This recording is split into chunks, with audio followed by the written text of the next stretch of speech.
Chapter 1. The Monster from the Deep.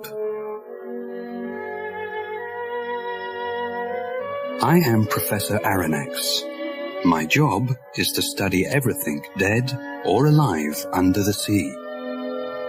I see beautiful and ugly things down there. But there is one strange experience that stays in my mind like a nightmare.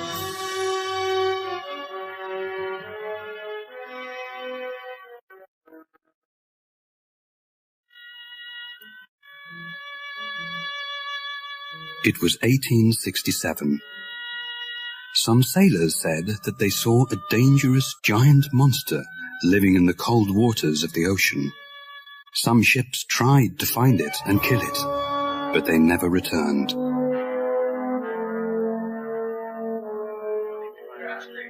People said it looked like a whale. It was 300 feet long. Water came out of its back. It was like a big underwater explosion. The largest whale was only 180 feet long, and if these men were right, this was even larger.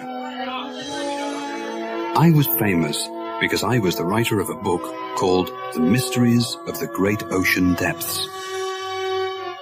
When the captain of the American ship, the Abraham Lincoln, decided to leave and look for the monster, he asked me to go with them as an expert.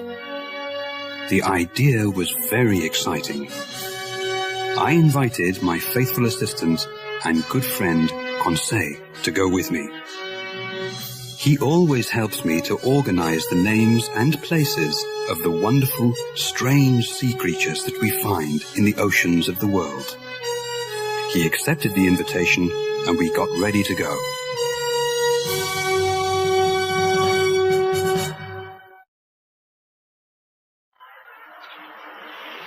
The Abraham Lincoln left New York Harbor on the 3rd of July, 1867.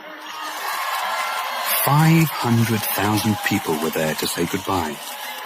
Ned Land, the famous whale killer, was also on the ship. Farragut, the captain of the ship, was a strong and brave man. When we first met, he shook my hand and smiled at me. Don't worry, the ocean isn't big enough for both the sea monster and me. I'll kill it or it'll kill me. All I know is that one of us will die. I didn't like this idea, but I didn't say anything at the time.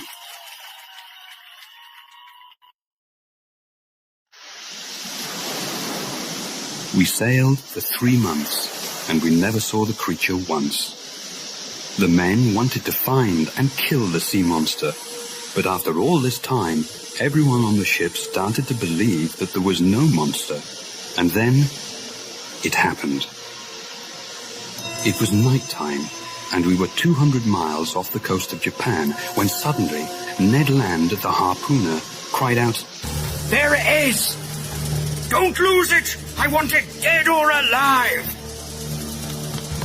The men on the ship began to run and shout. Get the rope! Prepare the cannons! The creature looked as if it was asleep. We could see it because there was a strange light under the water. Then, a cannon fired at the monster. A cannonball hit it, but it didn't move. Captain Farragut didn't know what to do. My God! If a cannon can't kill this monster, what can? Just then, I saw Ned Land with his harpoon in his hands climbing to the front of the ship. Everyone watched him silently. I saw the harpoon leave his hand and hit the giant creature right in its back. Water shot out of the wound. Its force knocked me right out of the ship into the dark, cold ocean.